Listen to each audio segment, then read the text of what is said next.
Hello everyone, welcome to another movie review. I just got done seeing Avatar: The Way of Water.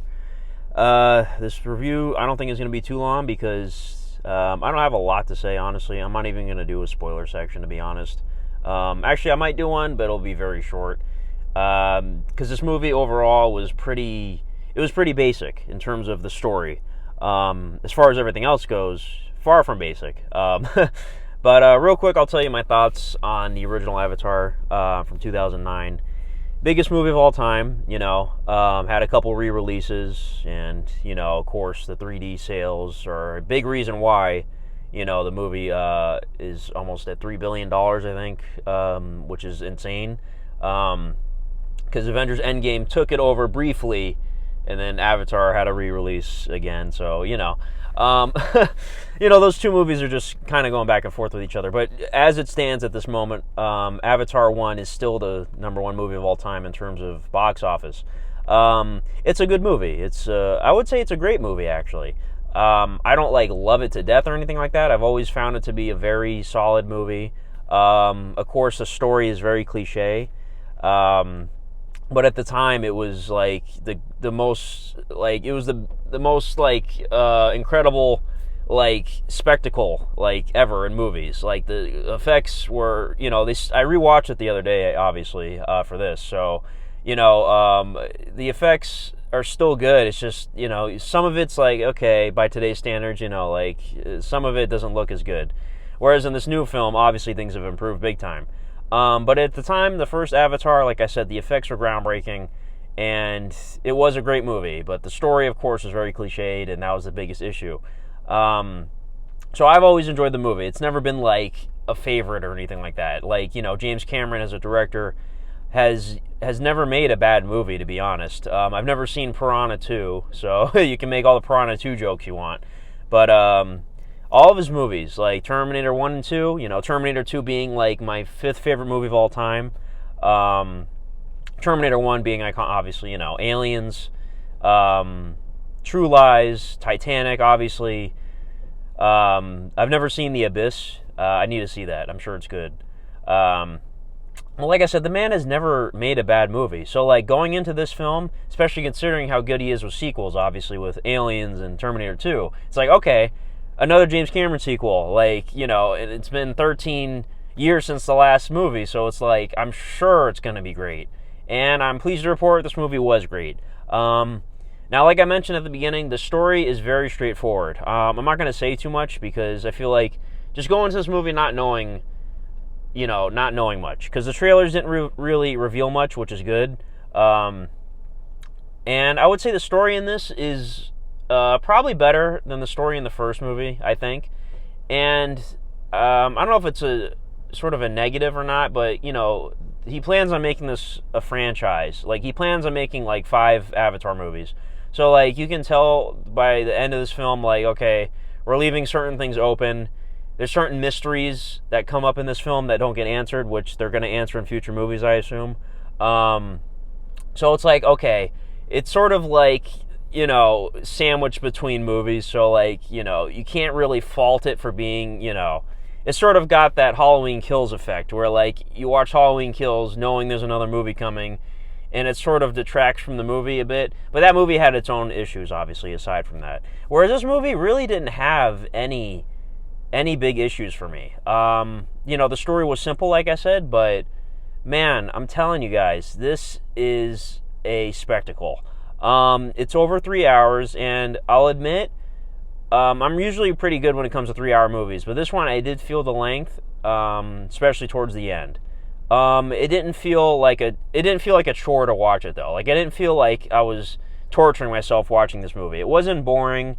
I was definitely drawn in by the visuals and all that stuff. It's just the length. Sure, it needed to be long for sure, but I feel like they definitely could have cut some things down. But then again, at the same time, it's weird because a movie like this, it's the more the better, because the visuals and it's very engrossing. And I saw it in Dolby. Again, I don't know the whole Dolby versus IMAX debate. What was the best version to see this in? IMAX with laser, or Cinemark has what's it called, XD or whatever. That's supposed to be good. apparently better than IMAX. But I saw this in Dolby. I saw it at AMC. I mean, mainly because I had to see an 8 a.m. showing because of schedule stuff. So I saw this. It's almost 12 right now. So yes, I saw this at 8 in the morning in Dolby, and man, it looked and sounded incredible. So, and if any, like I said, any experts, if you guys are experts on this or consider yourselves experts, like, what's the best way to see this movie? I'm not saying I'm going to go see it again. It's just I'm curious, like for this specific film, like what is the best way to see it? So maybe next time for Avatar 3, I might go see it, whatever way you guys tell me. But yeah, seeing it in Dolby was great. Like the sound and audio, of course, amazing. And the effects, of course, have improved big time. It's like, man, every shot of this movie feels like it cost $1 million. Like, I'm serious. Like, everything looked incredible. There was not one moment of wonky CGI or anything like that. There was not one scene that, like, something looked bad.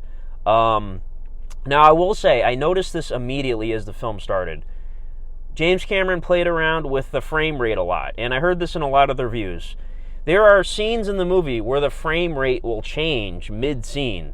Now, at first, it was distracting, because, like, during the action scenes, it almost looks like a video game cutscene, because everything looks super smooth, and, like, it's a really high frame rate. And then there's parts where the frame rate slows down, and it looks kind of choppy.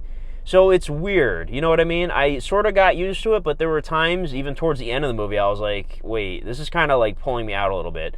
I'm personally not a huge fan of the frame rate change thing.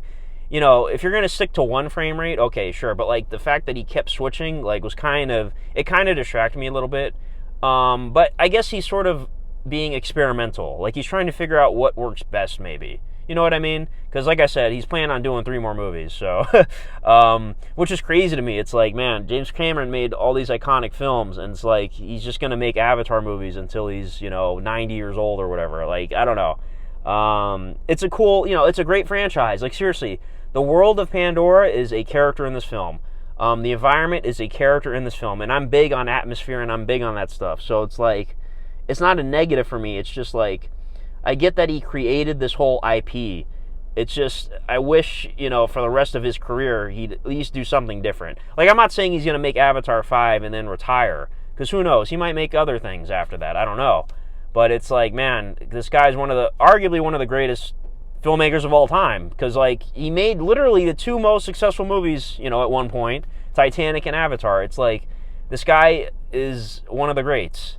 And, I don't know, I just hope he does something different, after Avatar 5 comes out.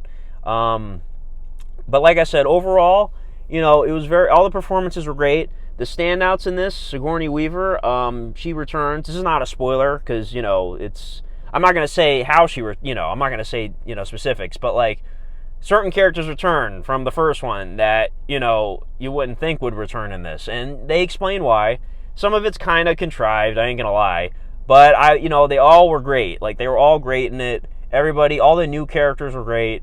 The children of Jake and Neytiri were essentially the main characters. And I liked all of them. And I gotta say, Jake and Neytiri sort of take a back seat a little bit. Which, I was like, alright, whatever. But again, this is going to be a whole franchise. So it's like, we're going to have plenty of Avatar. Like, they're going to make one every 2 years, I think. So, I'm excited. I'm gonna be there regardless. It's an experience. You have to see this in theaters, even if you're not like a huge fan of the first movie. Like I said, I think I like this one more than the first movie. So go out and see it. It's an experience. If you're about the movie theater experience, this is an essential. I'm gonna give this movie a 10 out of 10. Like, even though I said the story wasn't the strongest thing ever, just the technical aspects alone of this movie, like, it is a marvel. No pun intended. Like, it really is. You can make the jokes about how Marvel CGI is, going down the shitter. Like, you look at something like this, it's like, man, no wonder this movie took 13 years, essentially. I know he's going to put one out every 2 years. It doesn't literally need to take 13 years to make, but, like, I'm sure to develop the technology to make the next movies took this long to get to. I think that's the whole reason why. Because, man, this was... The underwater stuff, everything was, like, incredible. So, yeah, and I mentioned earlier, Sigourney Weaver. She plays one of the children of Jake and Neytiri. And, you know, I was like, wait, she's playing one of their children? How does that work? And you know what? It totally works out. She was my favorite character in the movie.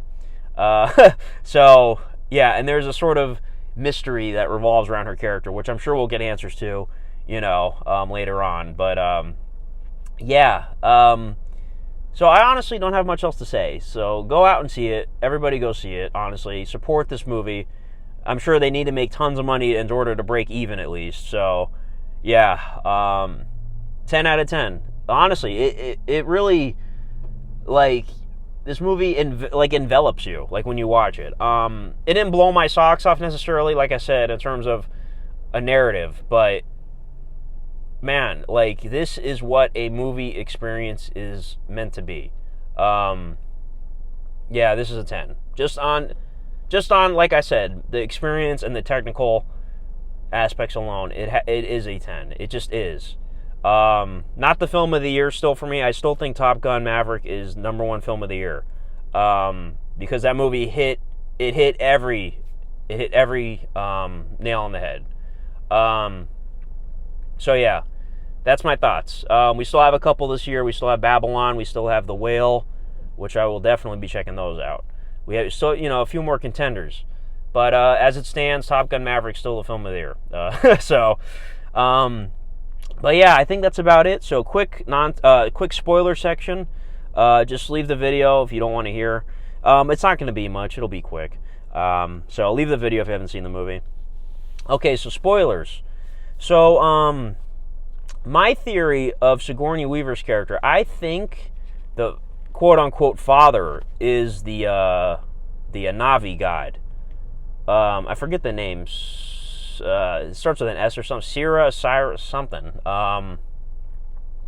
Yeah, I think in the first film when they tried to save Grace's life, you know, they were at the tree and they were trying to bind the Avatar body to Grace, and it didn't work, obviously. But I think what happened was, I think the Na'vi god, like, impregnated the Avatar body, and that's how the child came to be. So the child is the daughter of Grace and the Na'vi god, I think. I think that's what happened here. That's why she's able to, like, have such a bond with, you know, everything. That's just my theory. I don't know. So I think, like, in the sequel, she's going to be super important. Like, somehow it's going to get revealed, maybe in the next movie, and she's going to be, like, super overpowered or something. You know what I mean? And, of course, you know, Miles Quaritch, he's still alive. Obviously, they want to keep him as, like, the main bad guy for all the movies. I didn't think he was going to die. As soon as they brought him, like, they showed he was going to come back, I'm like, oh, he's probably going to be in all the movies, because you're not just going to bring him back and just get rid of him immediately. Like, you know, you're bringing him back for a reason. So, it's whatever. And, you know, I like the little arc he has with his son. You know, I don't know if Miles is going to ever become a good guy. I don't think so. But I think it'll definitely affect him in the next film, how his son saved his life. Which was surprising to see, that he actually wanted his son to live when Neytiri held a, you know, knife to his neck. But yeah, like I said, that's about it. You know, I didn't really touch upon the whole, that giant fish, his sort of story arc. I forget his name. It starts with a P or something. That was actually surprisingly moving. Like I said, this movie really envelops you. Like, it made you feel for everything, even fish. So, yeah, 10 out of 10 experience, like I said. So, anyways, let me know your thoughts in the comments. Do you like this more than the first one? Like I said, I think I like this more, because I don't think I would give the first one a 10. I mean, no, I think about it. If I'm being real, like, in terms of 2009, like, yeah, that movie is sort of doing the same thing as this one is right now. Like, it is a technical marvel. So, like, I don't know. I forgot what I rated the first one. You'd have to check my Letterboxd. But, yeah, this one's a 10, though. So, but, yeah, anyways, thank you guys for watching this. And, yeah, have a good one. Bye-bye.